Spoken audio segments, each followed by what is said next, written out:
മൂസക്കായി എന്റെ പുതിയ നത്തോലി ഫ്രൈ പാചകക്കുറിപ്പില്ലേ അത് ഫേസ്ബുക്കിൽ ഹിറ്റാ.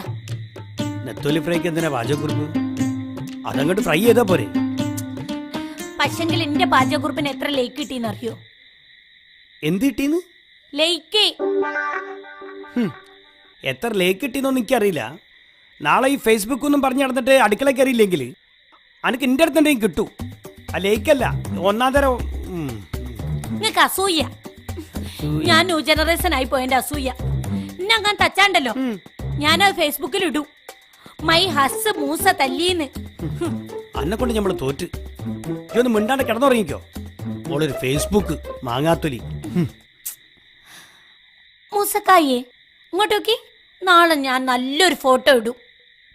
നിങ്ങളൊപ്പരുള്ള ഫോട്ടോ അല്ല കേട്ടോ. നിങ്ങളെ കണ്ടാൽ ആരും ലേക്ക് തരൂല. നാട്ടുകാരെ ലേക്ക് ഇട്ടിട്ടല്ല നമ്മൾ ജീവിക്കണേ, നമ്മൾ അധ്വാനിച്ചിട്ടാ.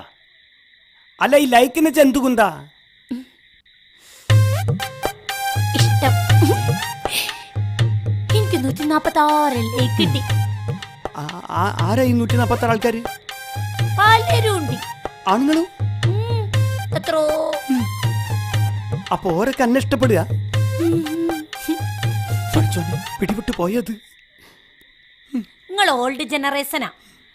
ന്യൂ ജനറേഷൻകാരൊന്നും നിങ്ങൾക്ക് അറിയില്ല. ദാ ആരെങ്കിലും ചോദിച്ചാ ഫേസ്ബുക്ക് ഇല്ലാന്നൊന്നും പറയല്ലേ.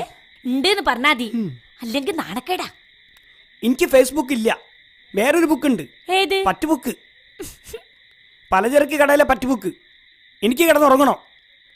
നാളെ രാവിലെ മുതൽ അധ്വാനിച്ചാലേ ആ പറ്റുസിലെ കടങ്ങൾ കുറച്ചെങ്കിലും കൊടുത്തു തീർക്കാൻ പറ്റുള്ളൂ. ഞാനൊന്ന് ഉറങ്ങിക്കോട്ടെ. പഠിച്ചോനെ, നാളത്തെ ഫോട്ടോക്ക് 250 ലൈക്കെങ്കിലും കിട്ടണേ. ഒന്ന് കിടന്നുറങ്ങടി പോത്തെ. ഓ, ഒരു ലൈക്കും കമന്റും ഇല്ലാത്ത മനസ്സേ.